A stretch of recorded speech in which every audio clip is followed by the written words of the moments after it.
While I was at work, my parents moved my kid stuff to the basement, claiming, "Our other grandson deserves the best rooms." When I got home and saw my kids crying, I just smiled and said, "Pack your bags." My parents had no idea what was coming. Emily Thompson never imagined she would return to her childhood home at 32, not with 2 kids in tow and her pride packed away in cardboard boxes. After a draining divorce that left her emotionally raw and financially unstable, she had no other option. Her parents, Harold and Susan, lived in a large colonial-style house in a quiet Connecticut suburb, and when they offered a place to stay until she got back on her feet, Emily reluctantly accepted.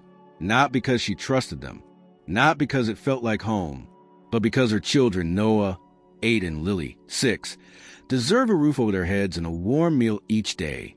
Her parents had always been particular, distant. Emily grew up knowing that affection came with conditions and expectations. Her older brother, Michael, had been the golden child.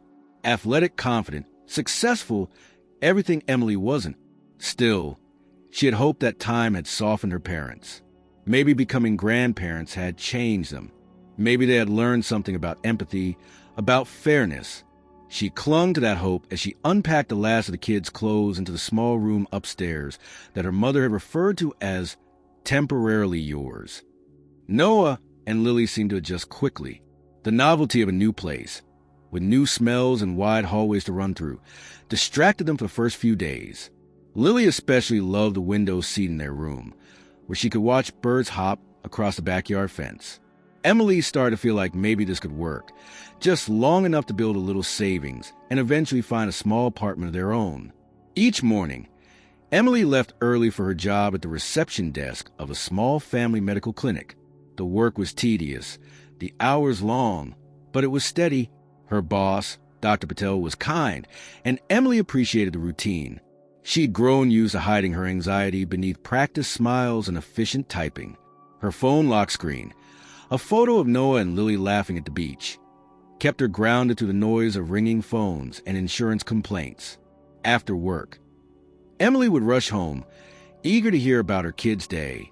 That first week, they were always waiting at the door, Noah eager to tell her about a new book he found in the house's old library, Lily bursting with stories about playing with dolls she rediscovered in the attic. It felt almost normal, until Friday. That day, the house was silent when Emily returned. The door creaked open to an unusual stillness. No feet running down the hallway. No laughter. No Lily peeking out from behind the couch. Her heels echoed unnaturally on the wooden floor as she walked toward the staircase. "Kids," she called. Nothing. She climbed the stairs, anxiety rising with each step. The door to the room they'd been using was wide open and empty. The dresser stood bare. The window seat was clear. The soft animal print blanket Lily loved was gone. Her heart pounded as she turned and made her way to the basement door. It was cracked open. The descent was cold. The basement smelled of mildew and old wood, and the only light came from a flickering bulb hanging from the ceiling. She found them huddled in the corner near 2 sleeping bags placed side by side, surrounded by cardboard boxes labeled with their names. Lily looked up, her eyes red. Noah sat silently, arms wrapped around his sister. "They moved our stuff," Noah said quietly. "Grandma said this is our new room now." Emily's throat tightened. She knelt beside them, brushing a tear from Lily's cheek. "Why?" she asked, more to herself than to them. "Uncle Mike and Jake came today," Noah added. "Jake liked our room, so they gave it to him." Emily stood slowly, trying to keep her breathing steady. The basement had no windows. The floor was unfinished concrete. There was a small area rug that barely covered the space, and a weak space heater sat unplugged in the corner. She scanned the boxes, clothes, toys, even school supplies, all haphazardly tossed together. Noah's Batman backpack sat crushed beneath a box labeled miscellaneous. Lily's unicorn nightlight was lying sideways, unplugged. Emily clenched her jaw. She had known, deep down, that this might happen. Her parents had always favored Michael. Jake, their 12-year-old grandson, was just the latest extension of that favoritism. But this wasn't just about a bedroom. This was about dignity, about security. Her kids had done nothing wrong. They were innocent, and now they were being taught, subtly and cruelly, that they were less than someone else. That night, Emily didn't leave the basement. She lay beside her children, holding them close, the musty air thick around them. Lily trembled in her sleep, murmuring softly. Noah stayed awake longer, eyes open, staring at exposed ceiling beams. "I don't want to live here anymore, Mom," he whispered. Emily kissed his forehead. "I know, baby."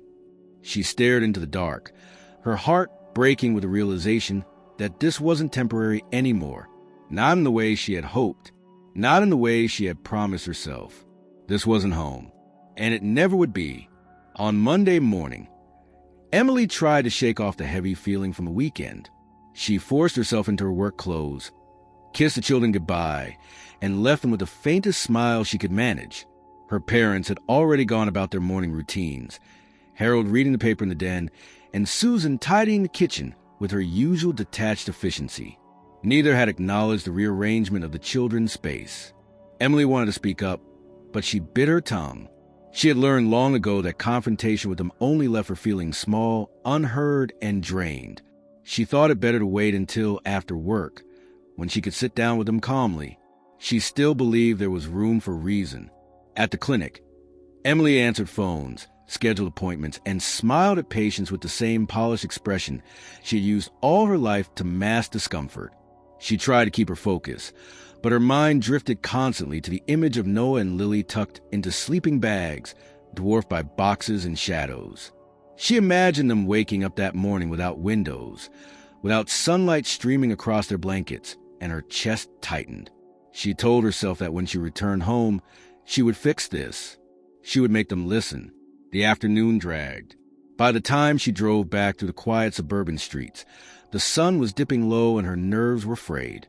She rehearsed the words in her mind, calm, deliberate, undeniable. She would remind them that this was temporary, that the children needed stability, and that the room upstairs was best for them. She parked the car in the driveway, steadied herself with a breath, and opened the front door.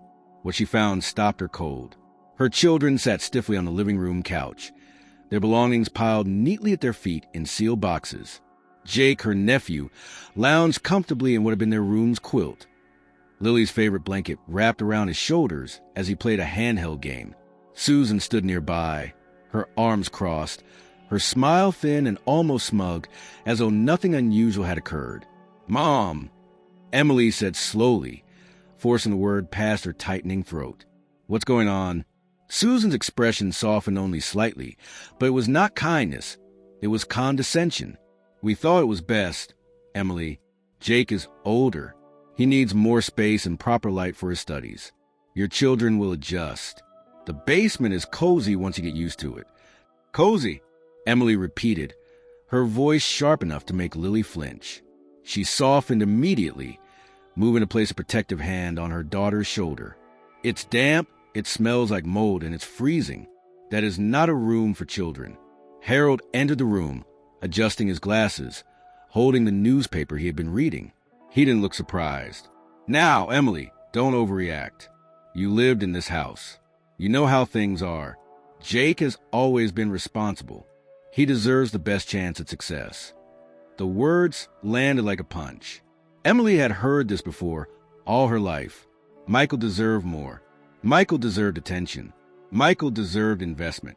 Now it was Jake who deserved it, while her children, her entire world, were being treated as an afterthought. She felt Noah shift uncomfortably beside her.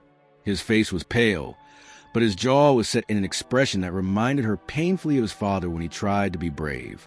He didn't speak, but his silence said enough. He understood. He knew exactly what this was. Emily inhaled slowly, trying not to explode. "And my kids? Do they deserve to feel like they're unwanted in their own home?" Harold's lips tightened. Susan placed a hand on his arm, as if to steady him. "Emily," she said with the patience of someone scolding a stubborn child, "you need to see the bigger picture. Jake has important years ahead. He'll be applying to high school soon. He needs quiet, light, space. Your children are young. They don't know the difference yet. They'll adapt. They already know the difference, Emily snapped, her voice breaking. She glanced at Lily, who clutched a stuffed rabbit close to her chest, eyes brimming with confusion. Noah stared at the floor, his small fists clenched. They know you think Jake is worth more than them. Susan's expression froze, and for the first time, she didn't have a quick reply. Emily took the moment to scoop up Lily, set her gently on her hip, and motioned for Noah to follow her. She carried them both back toward the basement, her heart pounding so loudly it drowned out whatever her parents said behind her. That night, she tried to make the basement livable. She spread blankets over the floor, plugged in the space heater, and stacked the boxes into makeshift furniture. Noah helped, his quiet determination both heartbreaking and inspiring. He lined up Lily's dolls on a shelf, whispering reassurances to her. Lily clung to her mother, asking again and again why Grandma and Grandpa wanted Jake to have their room. Emily didn't answer. She couldn't. She tucked them into the sleeping bags, kissed their foreheads, and lay awake long after they drifted into uneasy sleep. Her body ached with exhaustion, but her mind churned with anger and despair. For a brief, fleeting moment, she considered packing the car and driving away that very night. But she had no place to go. Not yet. She needed money, a plan, security. She needed time. The next morning, she returned to work, her face pale but determined. She poured herself into routine, filing papers and scheduling patients, pretending everything was fine. But the weight in her chest grew heavier. By the time she drove back to the house that evening, she braced herself for what she would find. She wasn't surprised to see Jake stretched out on Noah and Lily's old bed, surrounded by belongings, as though the room had always been his. His laughter echoed through the hallway as Michael's voice carried from the kitchen. Emily's parents' voices joined in warm conversation, celebrating as though nothing had changed. The smile she wore when she entered was not one of warmth. It was survival. She greeted them, nodded when her mother asked about work, and carried food down to the basement where her children waited. She smiled because she knew if she let the truth of her anger spill, it would only fuel their dismissive pity. She smiled because she had already begun to realize something.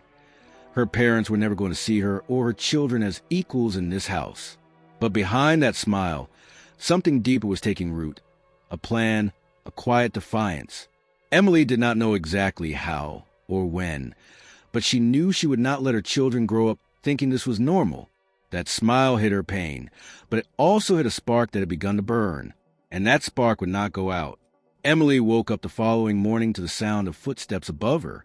The basement walls seemed thinner with each passing day, every creak of the floorboards upstairs carrying down to where she and the children slept.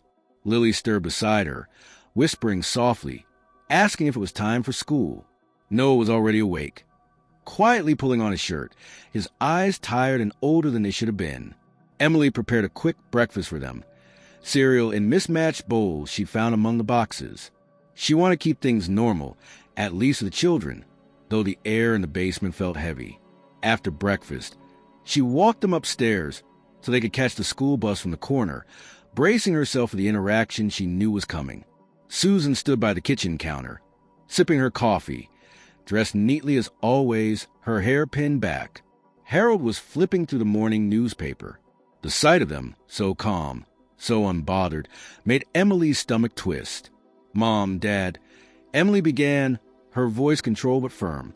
"We need to talk about this living arrangement. The basement isn't safe or fair for the kids. They need to be in a real bedroom." Harold didn't even look up from his paper. "Emily, we've been over this. Jake is older. He's starting to need his own space, and the upstairs room is better suited for him. Your children will get used to the basement. It's only temporary." "Temporary?" Emily repeated. "Do you have any idea how hard it is for them down there? There's mold, it's freezing at night, and they wake up scared. They are 6 and 8 years old. They're just children." Susan placed her mug on the counter with a sharp clink. "And what do you suggest, Emily? That Jake, who is nearly a teenager, gives up the only room that allows him to study properly? He deserves more. He's a good boy, always polite, always excelling. He's on the path to something great. Your children, they'll be fine. They'll adapt. They don't need much at their age. Emily felt her face flush with anger. You're saying my kids don't deserve a safe space because they're younger? Do you even hear yourselves? You're repeating the same thing you did when I was a kid. Michael always got the best of everything because he deserved it more, and now you're doing to Noah and Lily. For the first time, Harold lowered his paper, his eyes, sharp and critical, fixed on her. Don't bring up the past, Emily. You've always been dramatic about that. This is about practicality, not favoritism. Jake is preparing for his future. Your children have years before any of that matters. It's logical. Logical. Emily's voice broke, trembling with restrained fury. You think it's logical to tell a little boy and a little girl that they don't matter as much as their cousin? That their comfort doesn't count? Do you know what Noah said to me last night? He said he doesn't want to live here anymore. He already feels unwanted. That's not logical. That's cruelty. Susan's expression hardened, her lips pressed in a thin line.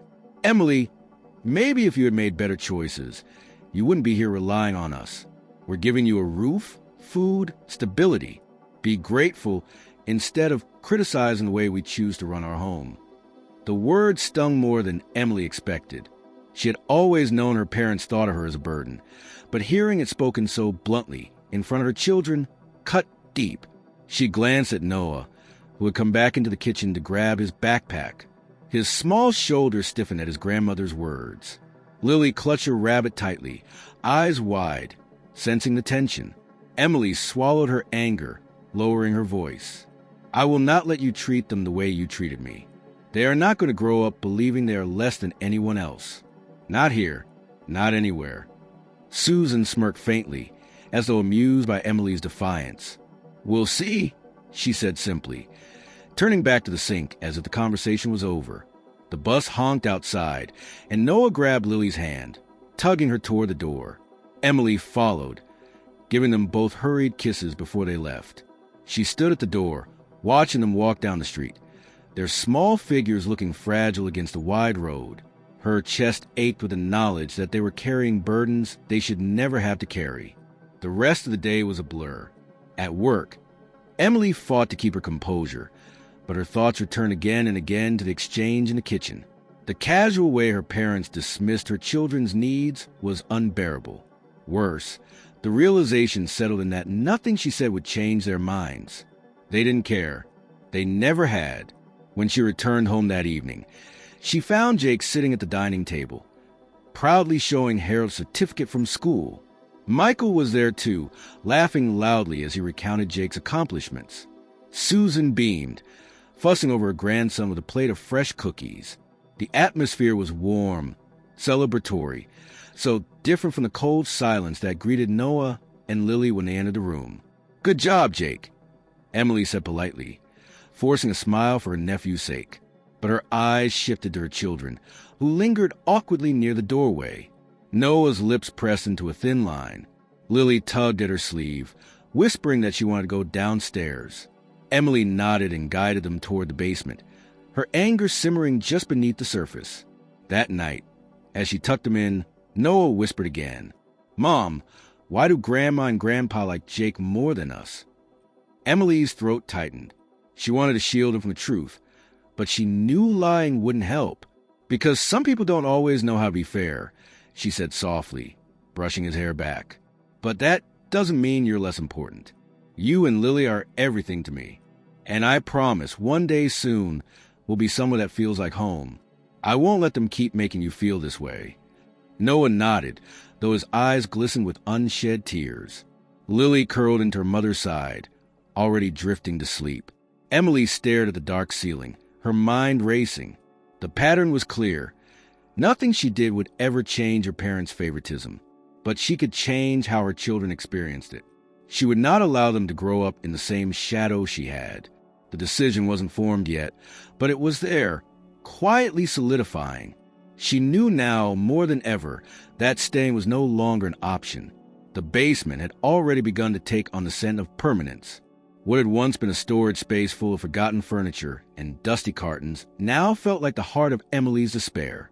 She tried, every evening after work, to bring some sense of comfort to it, straightening boxes, sweeping the concrete floor, arranging blankets into something resembling a nest. But no matter how much effort she put into it, the basement remained what it was, damp, cold, and unwelcoming.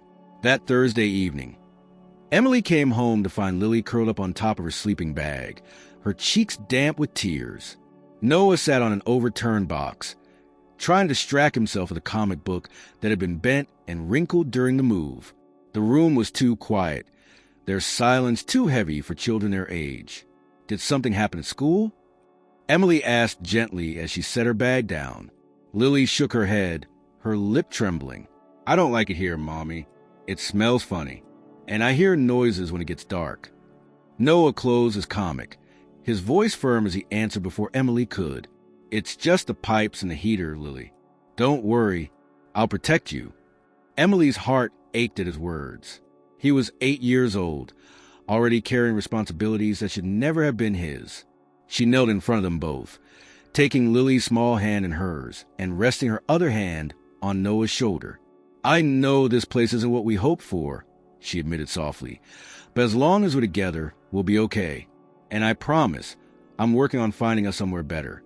She tucked him in early that night, turning on a small lamp she had found in one of the old boxes to fight off the shadows. As the children drifted into uneasy sleep, Emily sat awake, staring at the cracked walls, her mind racing with possibilities. Every option seemed impossible. Rent was too expensive, her salary too small, and she had no savings after the divorce.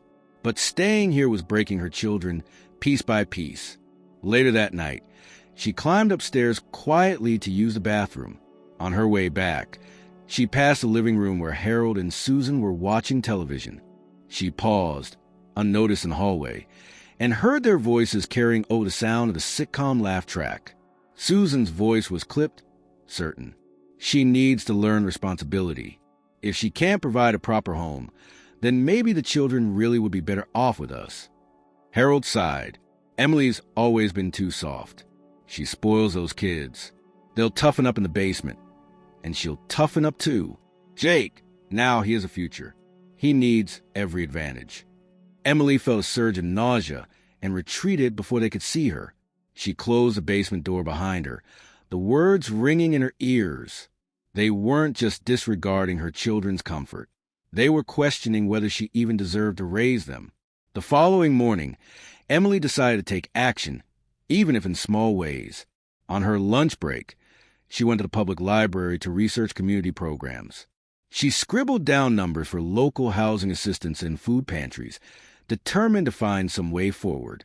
She even looked up part-time evening jobs, though the thought of leaving Noah and Lily with her parents more often made her stomach twist.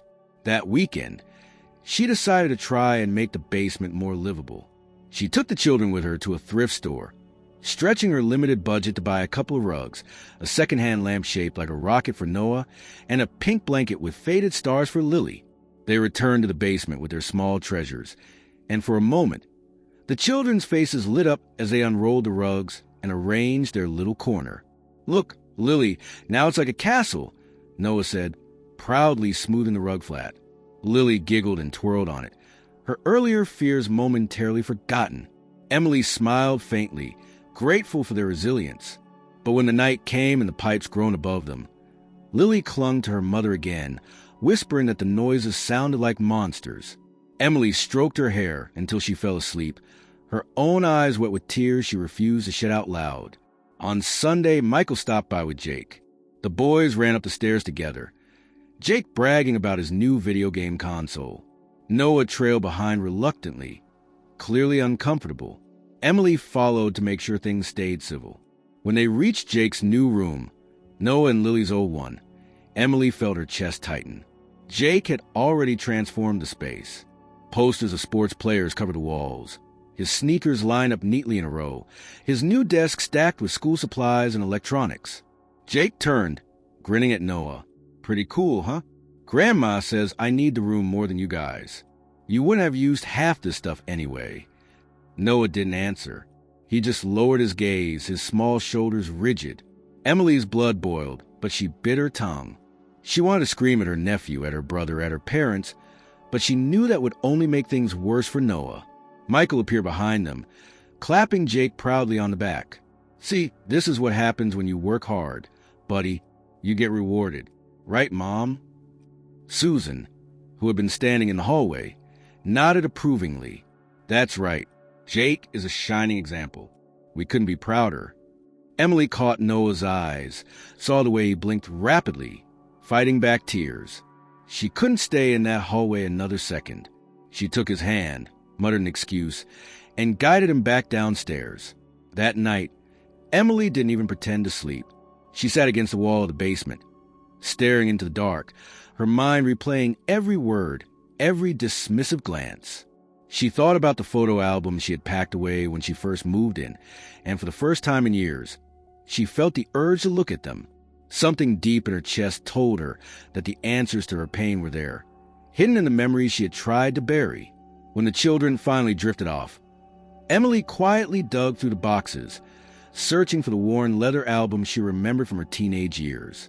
Her hands trembled when she found it, her heart heavy with dread of what she knew she would see.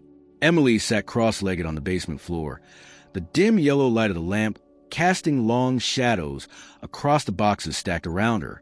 The album lay in her lap, the leather cover worn from years of neglect. She hesitated before opening it, her fingers brushing over the cracked edges, as though it might crumble under her touch. A part of her dreaded what she was about to confront, but curiosity, no, something deeper, perhaps validation, compelled her forward. The first pages were filled with Michael's childhood. There he was at 3 years old, grinning beside a brand-new tricycle, Harold's hand proudly resting on his small shoulder. Another photo showed Michael holding up a baseball bat, Susan standing behind him with a wide smile. Vacation photos followed. Trips to Florida, amusement parks, summer cabins by the lake. The laughter frozen in those pictures stung Emily's eyes, not because of what they showed, but because of what they didn't. She turned the page slowly, searching for herself. A few scattered images appeared. Her 5th birthday with a cake barely big enough for 4 candles. A blurry shot of her in a school play. Another of her standing stiffly in an oversized sweater during Christmas.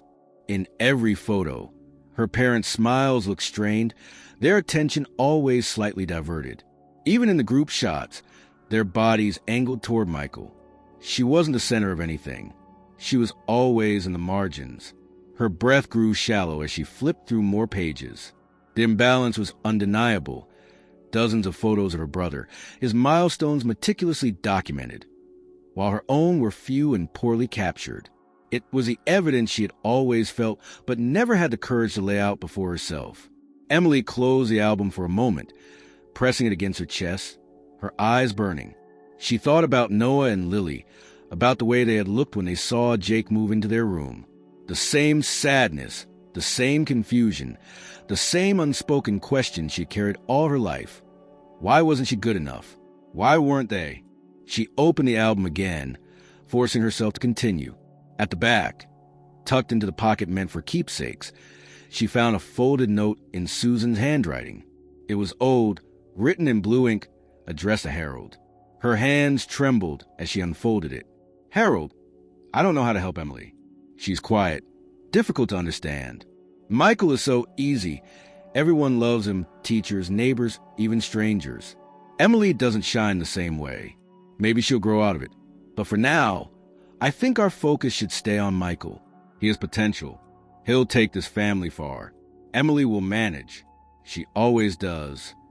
The words blurred as tears welled in Emily's eyes. She pressed her fist against her mouth, fighting to stay silent so the children wouldn't wake. There was, in black and white, the confirmation of everything she had lived through. She wasn't neglected by accident. She was neglected by choice. A small voice interrupted her spiraling thoughts. "Mom!" Emily quickly wiped her face and turned.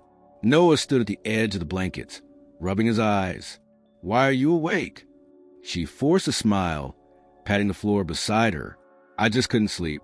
Come sit with me." He sat down quietly, looking at the closed album on her lap. "What's that?" "Just old pictures," she said softly. "From when I was a kid." "Can I see?" Emily hesitated, but then nodded. She opened to a random page, showing a photo of her and Michael as children.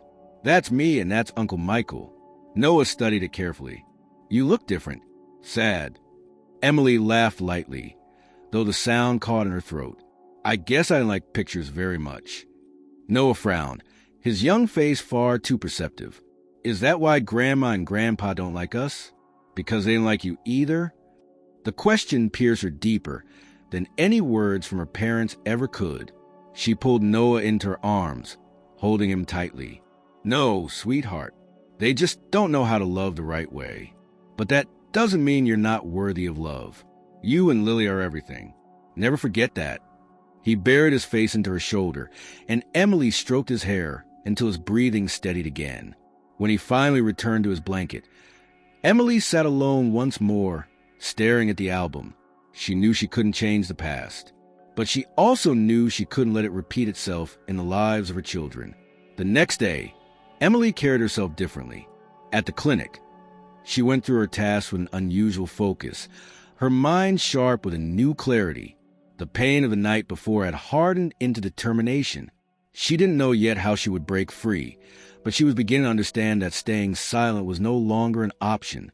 When she came home, she found Susan in the kitchen, folding laundry. For the first time in years, Emily met her mother's eyes without lowering her own. I found the photo album last night, she said evenly.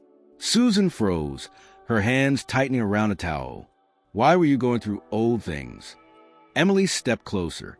Because I needed a reminder of how it felt to grow up invisible in this house. And I won't let Noah and Lily live through that. Not anymore. Susan's lips thinned. You're overreacting again, Emily. Those pictures don't mean anything. They mean everything, Emily replied, her voice steady.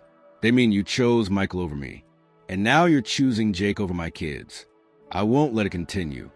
For a moment, Susan's facade cracked, her mouth open as if to reply, but no words came. Emily didn't wait. She turned and walked back toward the basement, her heart pounding but her spine straighter than it had been in years. That night, as she tucked Noah and Lily into their makeshift beds, Emily whispered more to herself than to them. This ends with me. The morning after confronting her mother about the album, Emily walked into the kitchen to find Susan already seated at the table with a steaming cup of coffee. Harold sat across from her, his paper folded neatly beside him. Their silence was unnerving, like the pause before a storm. Emily busied herself at the counter, pouring cereal into bowls for Noah and Lily, who were still rubbing sleep from their eyes. She had no interest in sparking another argument, not so soon. But Susan broke the quiet with a tone so casual it was almost cruel. Emily, I've been thinking, maybe it would be better for everyone if the children stayed here with us for a while. Emily froze, the spoon in her hand clattering against the bowl. What did you just say? Susan sipped her coffee as if she were discussing the weather. You work long hours. You're exhausted when you come home. We have the space, the resources. They'd have structure here. You could focus on rebuilding your life without the added burden of caring for them day to day.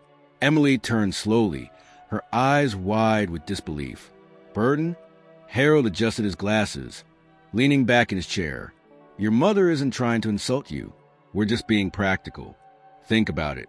The kids would be well looked after. They'd have everything they need, and you could take time to get back on your feet. When you're more stable, we can revisit the arrangement. Noah, who had been reaching for his backpack, froze in place. He looked at his mother, his face pale, his eyes wide as though he couldn't quite process what he had heard. Lily tugged on Emily's sleeve, whispering, Mommy, we don't want to stay here without you. Emily crouched beside her daughter, kissing her forehead, then stood to face her parents. Her voice shook at first, but she steadied it. You think my children are better off without me? You think they'd be happier with the same people who put them in a basement while giving my nephew their room? Susan's lips pursed. You're being dramatic. Children need discipline, stability, and order. You're struggling. Maybe letting us step in for a while would give you a chance to actually be the kind of mother they need. The words struck Emily like daggers. She felt her chest tighten, fury and hurt intertwining so strongly she could hardly breathe. She forced herself to respond calmly, but the tremor in her voice betrayed her rage. I am their mother. They are not projects for you to manage. They don't need your version of stability. They need love. They need safety. And most of all, they need me. Harold sighed, as though she were a child arguing past bedtime. Emily, think about what's best for them, not what makes you feel better. We're offering you a way to make things easier. Emily clenched her fists at her sides. You're not offering help. You're offering to take them from me. Silence hung in the air. For a moment, no one moved. Noah set his backpack down gently on the chair, his expression unreadable. Lily clung tighter to Emily's arm. The tension was broken only by the distant sound of the school bus honking outside. Come on, Emily said quickly, grabbing their things. We're leaving. As she ushered the children out the door, she didn't look back, but her mother's words echoed in her ears long after the bus pulled away. That evening at work, Emily struggled to keep her composure. She scheduled appointments, answered phones, and smiled at patients, but inside, she was unraveling. Her parents' suggestion wasn't just cruel. It was a threat veiled in practicality. If they truly believed she was unfit, what would stop them from trying to take Noah and Lily away for good? On her break, she sat outside the clinic with her phone in hand, scrolling through the contacts she rarely used. For the first time, she considered calling a lawyer, but the thought of legal battles, custody disputes, and the costs involved overwhelmed her. She had barely enough money for groceries and gas. The idea of fighting her parents in court seemed impossible. Instead, she called her friend Rachel, who lived in Vermont. They hadn't spoken in months, but Rachel's voice was warm, familiar, and grounding. Emily didn't share everything, not yet, but she hinted at her struggles. Rachel listened patiently before saying, Emily, if it ever gets too much, you and the kids are always welcome here. I don't have much, but I can give you a place to land. Emily's throat tightened, gratitude welling in her chest. She didn't commit to anything, not yet, but hearing those words gave her a flicker of hope. When she returned home that evening, her parents were waiting in the living room. The atmosphere was tense, their faces unreadable. Emily steeled herself. Emily, Harold began, we only want what's best. Don't take our suggestion as an attack. It was an attack, Emily interrupted firmly. And it's not happening. My children are not yours to manage. They stay with me. Susan's eyes narrowed.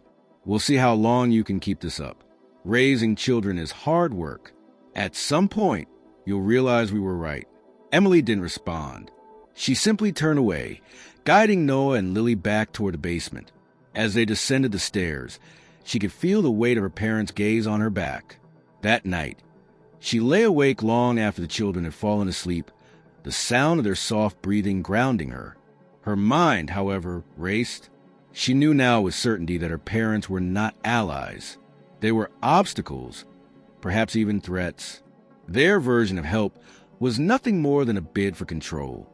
Emily stared at the ceiling, the flickering lamp casting uneven light across the cracked walls. Her parents had underestimated her, just as they always had.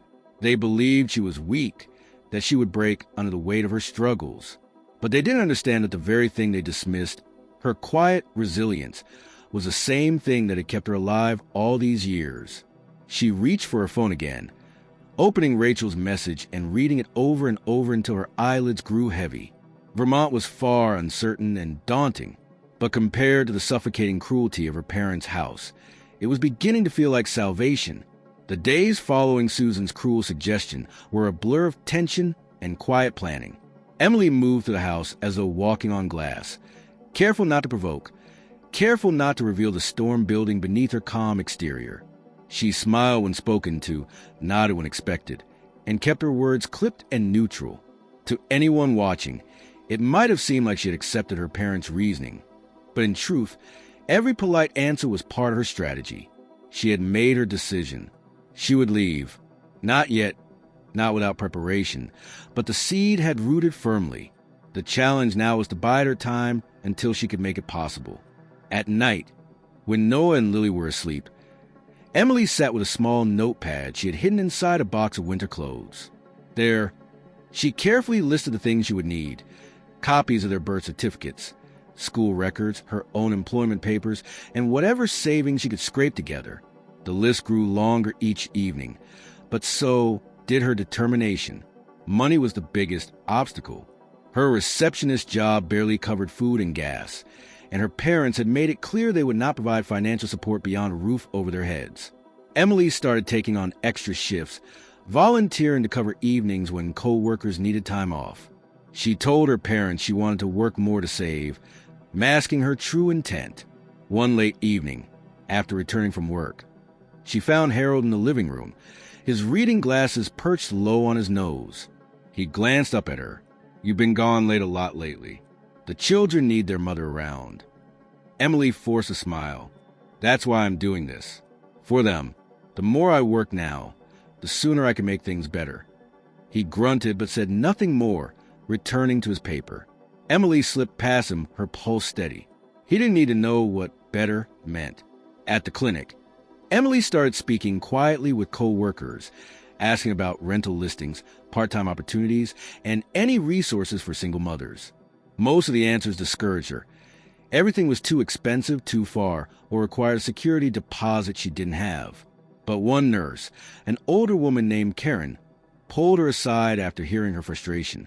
"You remind me of myself 20 years ago," Karen said, her eyes kind but sharp.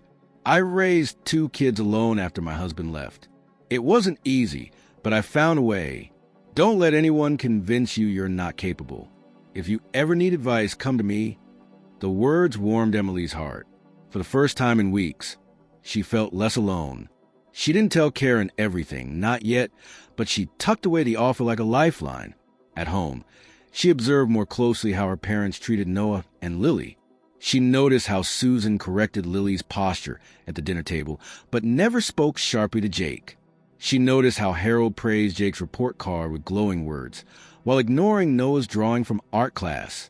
Each slight dug deeper, but instead of lashing out, Emily stored them in her memory as fuel.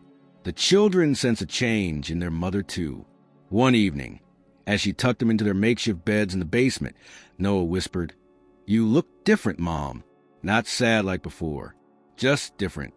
Emily brushed his hair gently. "I'm just thinking a lot, sweetheart. But I promise you something. Things won't stay this way forever." Lily, half asleep, murmured, "Promise?" Emily kissed her forehead. "Promise." The weeks dragged on, and Emily's silent preparations continued. She collected pay stubs, kept a small envelope of cash hidden at the back of her closet, and quietly transferred important papers into a folder she carried to work each day under the guise of keeping them safe. She checked bus routes, researched towns outside Connecticut, and reread Rachel's message more times than she could count. But the hardest part was patience. Every day under her parents' roof felt like a test. She endured their cold remarks, their subtle jabs, their blatant favoritism, and she answered all of it with silence. Her children watched her carefully, no doubt sensing her restraint, but she never broke. To fight openly would only give her parents ammunition. Silence, she realized, was her greatest weapon. One Sunday afternoon, Susan cornered her in the kitchen again. "Have you thought more about what we discussed? About letting the children stay with us? You'd have so much freedom, Emily. You could finally focus on yourself." Emily looked her mother directly in the eyes, her expression calm. "I said I'd think about it." And that was all. She turned back to the sink, leaving Susan blinking, slightly thrown off by her measured composure. For once, Emily didn't rise to the bait. That night, after the children had gone to sleep, Emily allowed herself a rare smile. They had no idea. Her parents believed she was yielding, softening, even considering their suggestion. In truth, every nod, every polite smile, every "I'll think about it" was part of her plan to keep them unsuspecting. She glanced at the notepad tucked into her box of clothes, its pages now filled with lists, phone numbers, and half-formed strategies.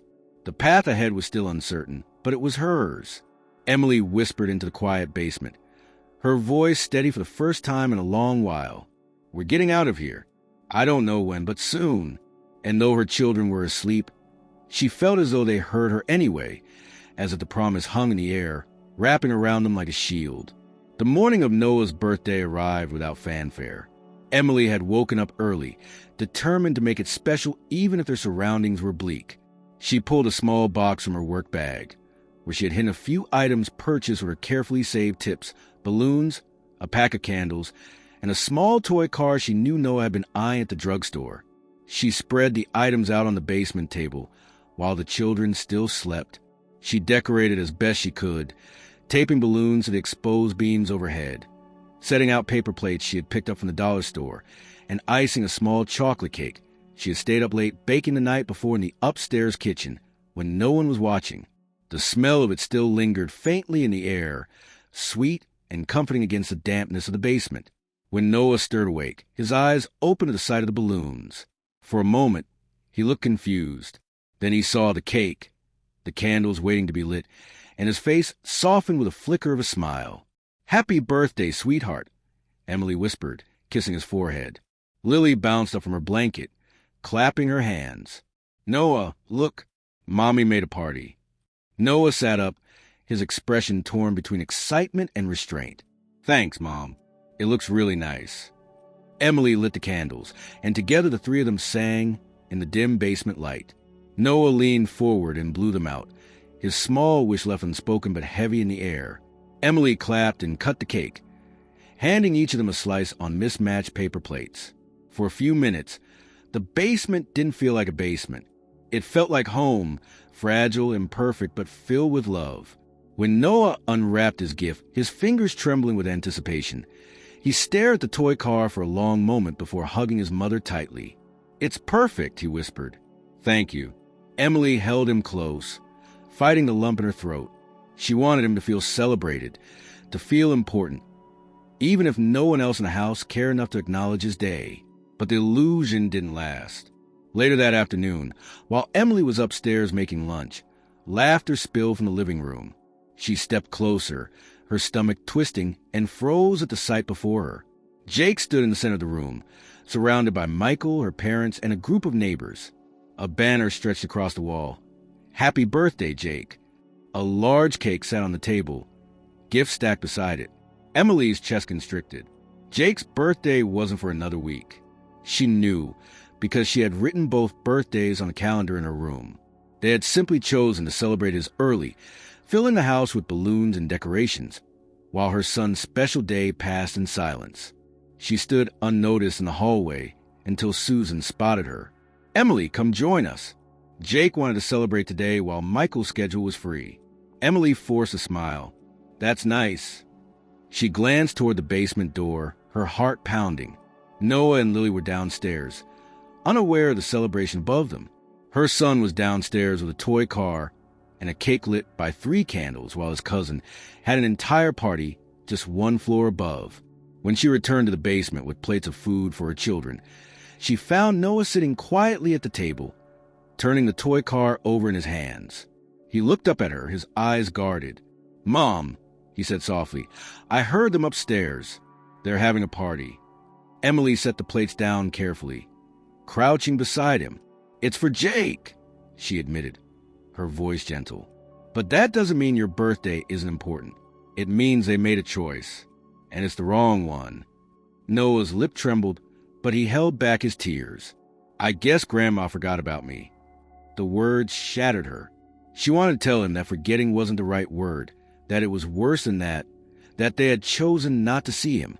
But she couldn't, not to an 8-year-old boy who was still trying to understand the cruelty of favoritism. So she hugged him tightly and whispered, "I didn't forget. I never will." That night, as the sounds of laughter and clinking glasses drifted down from upstairs, Emily lay awake beside her children. She stared into the darkness, her mind ablaze with anger and resolution. The cruel contrast of that day had stripped away the last of her doubts. Her children would not grow up in this house, learning to accept scraps of affection while watching others be celebrated. She waited until Noah and Lily were asleep, then reached for her notepad. On the newest page, she wrote 3 words in capital letters. "IT ends now." The next morning, Emily's demeanor was different. She moved with quiet purpose, her eyes sharp, her voice steady. She was no longer only planning. She was preparing to act. The image of Noah's forced smile, his whispered acceptance that his grandmother had forgotten him, played in her mind like a haunting refrain. It would not happen again. From that day forward, Emily stopped hesitating. She began packing small things discreetly, items that wouldn't be missed right away. Children's clothes, personal papers, a few books, the toy car Noah loved. She hid them in her car trunk, locking it carefully each night. She also started sending small amounts of money to a savings account she had opened secretly, away from her parents' oversight. When her parents spoke to her, she kept her face neutral, her tone agreeable. She let them believe she was still considering their offer, that perhaps she was softening. But inside, she was already gone. Her children deserved more than balloons taped to basement beams while laughter echoed above their heads. They deserved birthdays remembered, milestones celebrated, and lives lived without being weighed against the worth of someone else. And Emily was determined to give it to them. Emily's decision had hardened in the silence of the basement after Noah's forgotten birthday. But decisions alone would not save her children. She needed a path forward, something concrete to cling to. The very next day, during her lunch break at the clinic, she pulled out her phone and scrolled to Rachel's number. She hesitated, her thumb hovering over the call button. What if it had been an empty offer, something Rachel had said only out of politeness? But the memory of Noah's trembling voice, "I guess Grandma forgot about me," pushed her past the fear. When Rachel answered, her voice was warm and filled with surprise. "Emily? Oh my gosh, it's been so long. How are you?" Emily swallowed hard, her throat tightening. "I'm managing, but things are tough. Actually, I wanted to ask you something. Do you remember what you said about Vermont? About us visiting or maybe staying for a while?" Rachel's tone softened immediately. "Of course I remember. And I meant it. What's going on?" For the first time in months, Emily allowed herself to speak freely. She didn't share every painful detail. She didn't have the strength, but she explained enough. She told Rachel about moving back with her parents, about the constant tension, about how the children were being treated. Her voice shook as she confessed how Noah's birthday had been ignored. There was a pause on the line. Then Rachel said firmly, "Emily, you don't deserve that. And your kids certainly don't. Listen, I run the front desk at the inn here in Vermont. We're always looking for reliable help. I could talk to the manager. You'd have work, and you and the kids could stay in one of the small rooms until you get settled. It's not much, but it's something." Emily's breath caught. "Are you serious? You'd do that for us?" "Absolutely," Rachel replied. "You've always been a hard worker. And honestly, we'd be lucky to have you. Plus, Noah and Lily would love it here. It's quiet, safe, and there's plenty of space for them to play. You'd finally get a fresh start." A weight lifted from Emily's chest, so suddenly that she had to grip the edge of the bench where she sat outside the clinic. It wasn't a perfect solution. There would be challenges, uncertainties, but it was hope. Real, tangible hope. "Thank you, Rachel," she whispered, her eyes stinging. "You have no idea what this means." Rachel chuckled gently. "I think I do.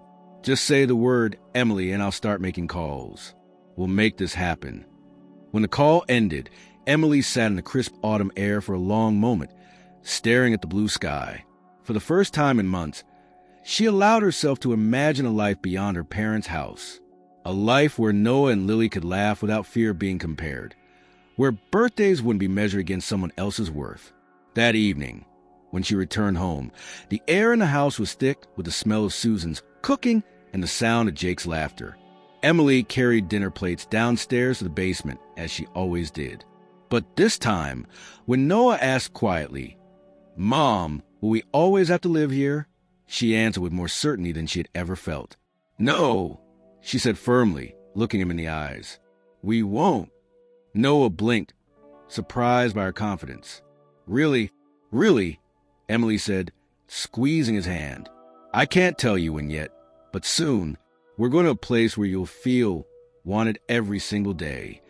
Lily's eyes widened, and she sat up straighter. "We'll have windows?" Emily smiled, brushing a strand of hair from her daughter's face. "Yes, sweetheart. Big windows with lots of sunlight." That night, after the children had fallen asleep, Emily sat at the small table with her notepad again.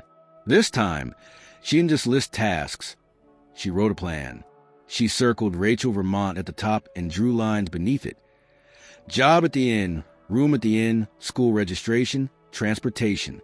For the first time, the page didn't look like a desperate collection of maybes. It looked like a future. The following week, Emily spoke with Rachel again, who confirmed that the manager was open to hiring her. It won't be glamorous, Rachel warned, but it's steady work.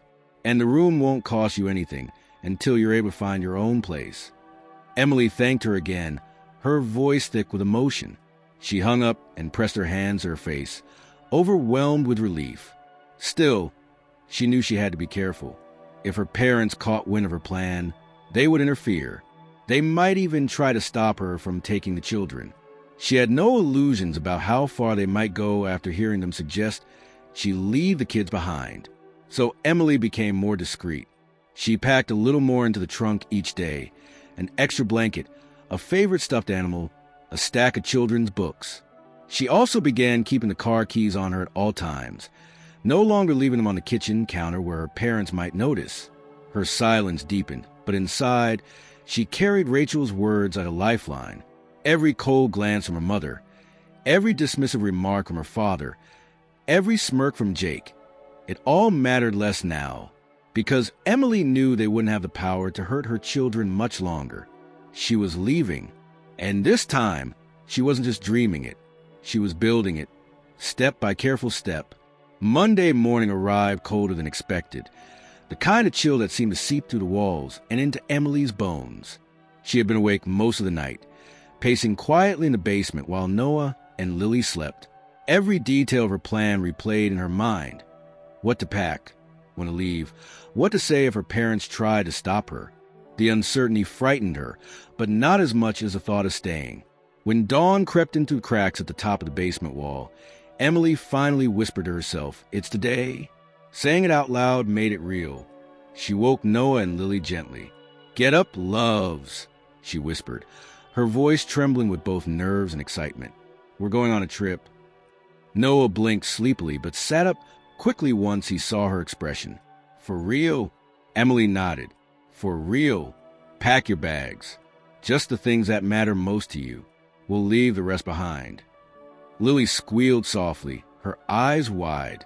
"Are we going to the place with windows?" "Yes," Emily said with a small smile. "Lots of windows." The children moved quickly, as if they sensed the urgency beneath her calm instructions. Noah carefully folded his clothes, tucking his comic books and the toy car into his backpack. Lily packed her dolls, her rabbit, and the star pattern blanket Emily had bought her at the thrift store. Emily herself had already prepared a suitcase with important papers, essentials, and the small amount of cash she had saved. By the time they zipped up their bags, Emily could hear footsteps upstairs. Her parents were awake. She steadied herself, lifting her suitcase in one hand while ushering the children up the stairs. Her heart pounded as she pushed open the basement door, stepping into the kitchen as if nothing were unusual. Susan stood at the counter, pouring coffee, her expression sharp as ever. Harold sat at the table with his newspaper. Both looked up when Emily and the children entered, each carrying their bags. "Where are you going so early?" Susan asked, her voice laced with suspicion. Emily met her gaze directly, her voice firm but calm. "We're leaving. The kids and I are going somewhere we'll be treated with respect." The silence that followed was heavy, broken only by the sound of Lily's backpack zipper jingling. Susan's mouth tightened, her eyes narrowing. "Excuse me? You think you can just walk out with those children, as if you know what's best for them? You don't even have a plan." "I do," Emily said simply. She refused to explain herself further. She wouldn't give them the satisfaction of knowing where she was going. Harold folded his newspaper slowly, his voice measured but stern. "Emily, think carefully. This is your children's stability you're gambling with. Do you really believe dragging them off on some reckless adventure is better than the home they have here?" Emily took a step forward, standing tall despite the tremor in her chest. "This is not a home for them. A home is where children are loved and celebrated, not dismissed and pushed aside. You had your chance to be grandparents. You failed." Her words cut through the room like glass shattering. For a moment, Neither Susan nor Harold spoke. Then Susan's face twisted in anger. Ungrateful. That's all you've ever been. We gave you a roof, food, a chance to get back on your feet, and this is how you repay us. Emily's smile was small but resolute. You didn't give us a roof. You gave us a basement. And that was the last reminder I needed of where we stand in this family. Noah and Lily stayed close to her sides, their small hands clutching hers. Emily moved toward the door, her suitcase wheels bumping softly against the floor. Emily! Harold's voice rose behind her, sharper than she had ever heard it. If you walk out that door, don't expect to come back. Emily paused, her hand on the doorknob. She turned back, meeting her father's eyes with a steadiness she didn't know she possessed. That's exactly the point. Then she opened the door. Cold morning air rushed in, filling her lungs with something that felt dangerously close to freedom. They stepped outside together. Noah clutching his backpack straps tightly, Lily skipping slightly as if she couldn't contain her excitement. Emily loaded their things into the trunk of the car with shaking hands, every nerve screaming at her to move quickly. She slid into the driver's seat, glanced at her children in the rearview mirror, and started the engine. As the car rolled down the driveway, Emily caught a glimpse of Susan and Harold standing at the window, their faces pale and unreadable. For the first time in her life, she didn't care what they thought. Their approval no longer held any power over her. The drive stretched ahead of them, miles of uncertainty and risk. But with each turn of the wheels, Emily felt the weight on her chest begin to lift. Noah leaned forward from the back seat, his voice quiet but certain. Mom, we're really leaving. Emily smiled through the tears in her eyes. Yes, sweetheart, we are. And as the morning sun broke through the trees, painting the road in gold, Emily felt something she hadn't allowed herself to feel in years. Hope. Emily had only made it halfway down the street when her phone began to buzz violently in the cup holder. She glanced at the screen and saw her parents' number flashing. Her stomach clenched, but she let it ring. She had nothing left to say. Yet within minutes, another call came, this time from her brother Michael. She ignored that too. She was determined to keep her focus on the road ahead, Vermont stretching out in her imagination like a promise. But the silence in the car was thick. Noah stared out the window, his hands gripping the straps of his backpack, while Lily hummed softly, clutching her rabbit. Emily forced her own voice steady, trying to reassure them. We're on our way to a new start.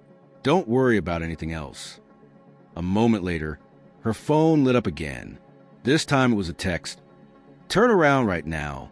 You're making a mistake. Emily clenched her jaw. She had expected resistance, but the speed and persistence of it rattled her. Still, she pressed the gas pedal, steadying her resolve. She made it nearly 20 miles before her phone rang again. This time, Rachel's name appeared. Emily answered quickly, relief washing through her. Hey, you're still good to come, right? Rachel asked, I spoke with the manager this morning. The job and room are waiting. Emily exhaled. We're on the road now. Thank you, Rachel. I can't tell you how much this means. Then just keep driving, Rachel said firmly. You're almost free. Emily hung up, clinging to those words.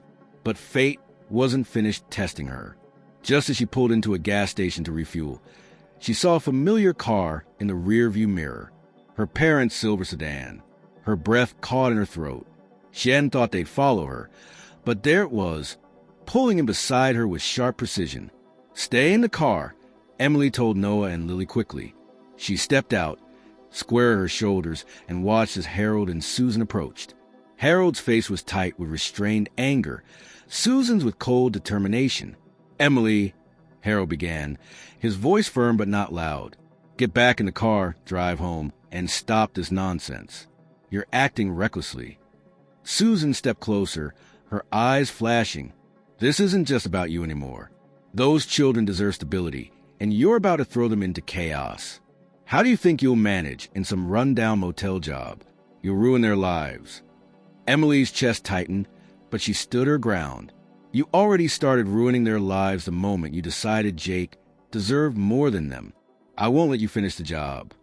Harold's voice grew sharper. Don't twist this into some grudge from your childhood. We gave you a chance to rebuild, and you're walking away because of pride. Pride. Emily's voice cracked before growing stronger.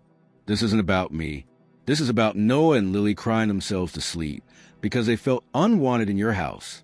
This is about my son believing his birthday wasn't important enough to remember. This is about my daughter asking if she'll ever get a room with windows. And you call it pride? The gas station was quiet except for the low hum of a pump nearby. Susan's face reddened, her voice dropping into a sharp whisper. If you go through with this, don't expect us to be here when you fail. Emily felt a strange calm wash over her. For the first time in her life, she didn't feel like the child being scolded. She felt like the parent, the protector, the one who finally understood what mattered. I don't need you to be here, she said evenly, and neither do they. Behind her, Noah had opened the car door slightly, watching. His small face was pale, but his eyes shone with something Emily hadn't seen in weeks, belief. He believed in her. She turned back to her parents, her voice steady as stone. You told me once that if I walked out, I shouldn't come back. And you were right, because we're not coming back. Not this time. Not ever.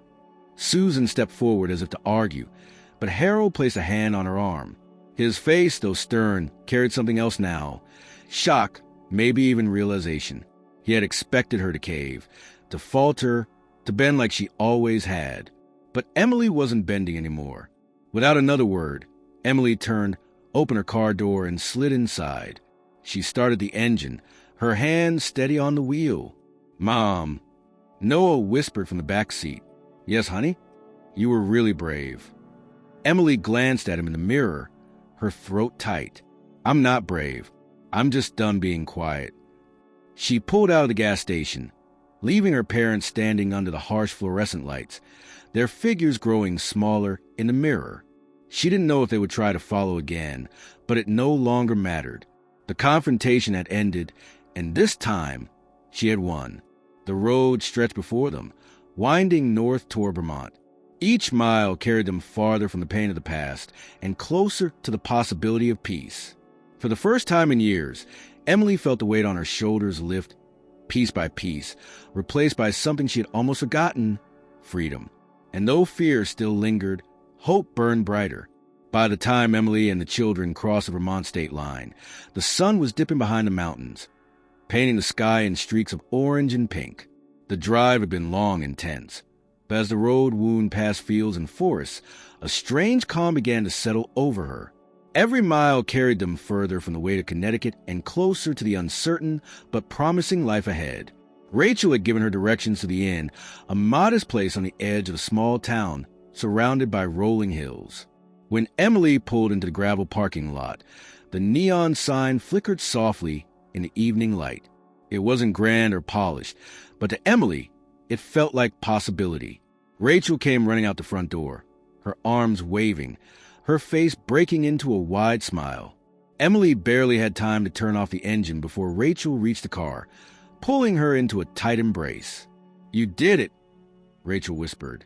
You're here. Tears filled Emily's eyes as she held her friend. I didn't think I'd make it. But you did, Rachel said firmly, pulling back to look at her. And that's what matters. Noah and Lily climbed out of the car slowly, their eyes wide as they took in the sight of the inn. Rachel bent down to greet them, her voice warm. You must be Noah and Lily. Welcome to Vermont. We've been waiting for you. The children glanced at their mother, then back at Rachel. Lily smiled shyly and clutched her rabbit tighter, while Noah gave a small nod. Rachel led them inside, through a cozy lobby with a crackling fireplace and a faint scent of pine wood. The walls were lined with photographs of surrounding countryside, mountains in winter, lakes in summer, trees ablaze with autumn colors. Emily felt a deep breath escape her chest, as if the place itself was inviting her to let go of the past. Rachel showed them to a small room on the second floor. 2 twin beds sat beneath a large window overlooking a meadow, with an extra cot pushed against the wall. It was simple, but the air smelled clean, the walls were freshly painted, and most importantly, there was light. Real sunlight streamed into the window, bathing the room in gold.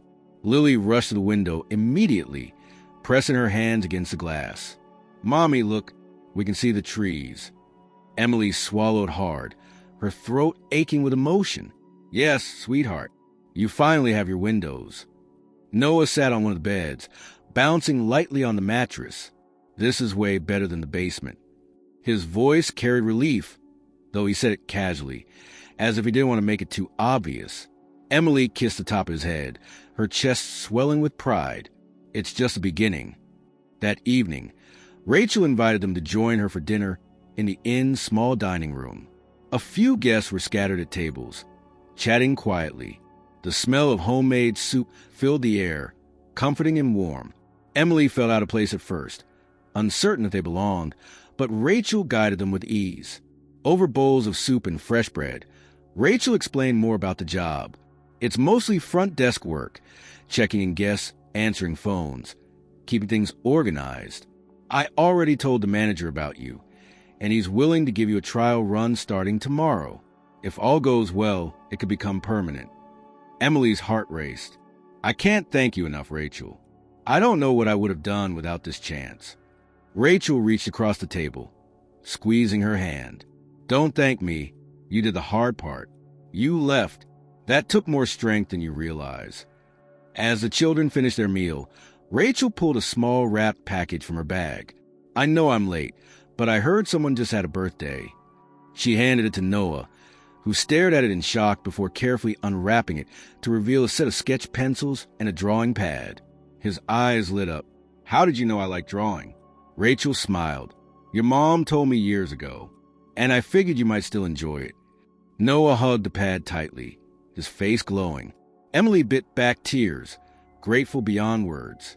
Her son's birthday had finally been remembered, even if it was days late. That night, after the children had fallen asleep in their new beds, Emily stood by the window, looking out at the dark meadow under a sky full of stars. For the first time in years, she felt safe. The silence of the countryside was not suffocating like the silence of her parents' house. It was peaceful, open, full of possibility. She pulled out her notepad, the one that had guided her through weeks of secret planning. The list of tasks still stared back at her: documents, savings, escape. For the first time, she crossed something out, not because it was pending, but because it was done. Find a place. The weight of that single line lifted something deep within her. As she closed the notepad, she whispered to herself, "We're free." The next morning, Emily woke early, dressed in the neatest clothes she had, and reported to the front desk. The manager, a middle-aged man named Paul, was brisk but fair. He gave her a quick rundown of responsibilities: answering calls, greeting guests, managing reservations. Emily threw herself into the work with quiet determination, her years of receptionist experience making the tasks familiar. By the end of the day, Paul nodded approvingly. "You'll do just fine here. Rachel was right about you." Emily smiled, the kind of smile that came from deep inside, unforced and genuine. For the first time in years, she felt useful, valued, and capable. That evening, when she returned to the room, she found Noah sketching at the desk while Lily played with her dolls on the bed. They looked up at her with grins that spoke louder than words. They were happy. And for Emily, that was all that mattered. Autumn gave way to winter in Vermont, and with it came a rhythm that Emily had not known in years. Each day began with the steady work at the inn, answering phones, greeting guests bundled in coats and scarves, keeping logs of arrivals and departures.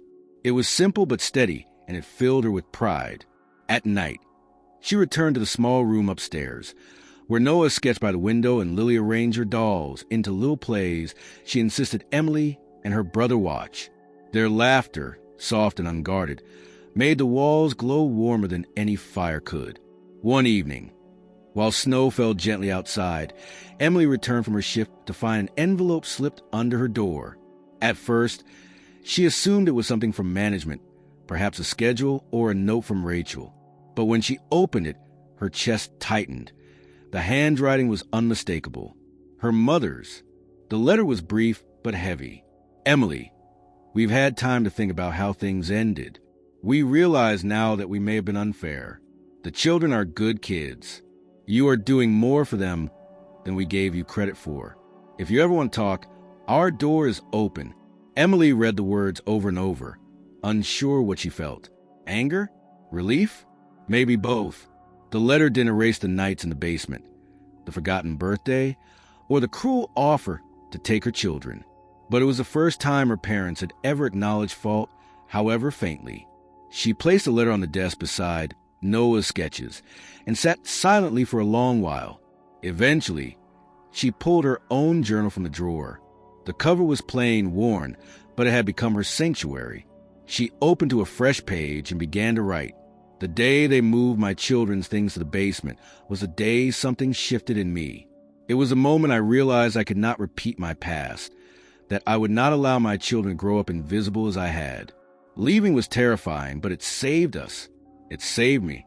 That was the day everything changed. Her hand trembled slightly as she wrote, but her heart felt lighter with every word. She wasn't ready to respond to her parents' letter. Perhaps she never would be. Forgiveness wasn't something she could force. For now, the act of writing her truth was enough. Later, she closed the journal and turned to watch Noah and Lily by the window. They were playing a game they had invented, tracing shapes in the condensation on the glass, while laughing about whose drawing looked sillier. Their cheeks were flushed with warmth, their eyes bright with freedom. Emily felt her chest swell with gratitude. "Mom," Noah said suddenly, glancing back at her, "do you think we'll stay here forever?" Emily crossed the room and sat beside him, brushing a strand of hair from his forehead. "I don't know, sweetheart. Maybe we'll stay. Maybe we'll find another place later.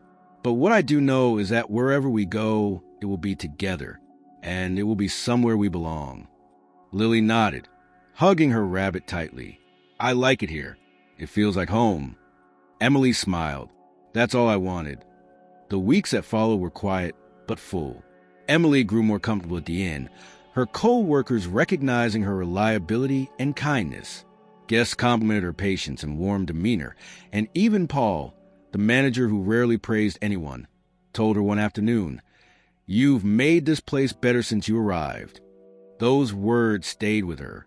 For so long, Emily had been told she wasn't enough, by her parents, by her ex-husband, by circumstances that seemed determined to weigh her down. But here, in this small Vermont town, people saw her worth, and her children, who had once fallen asleep clutching each other in fear, now woke each morning with light in their eyes. On a crisp February morning, Emily gathered Noah and Lily and led them outside. The snow blanketed the ground, sparkling under the pale sun. They built a snowman together, their laughter ringing across the empty field. Emily watched as Noah carefully shaped the snowman's face, while Lily insisted on giving it a crooked smile.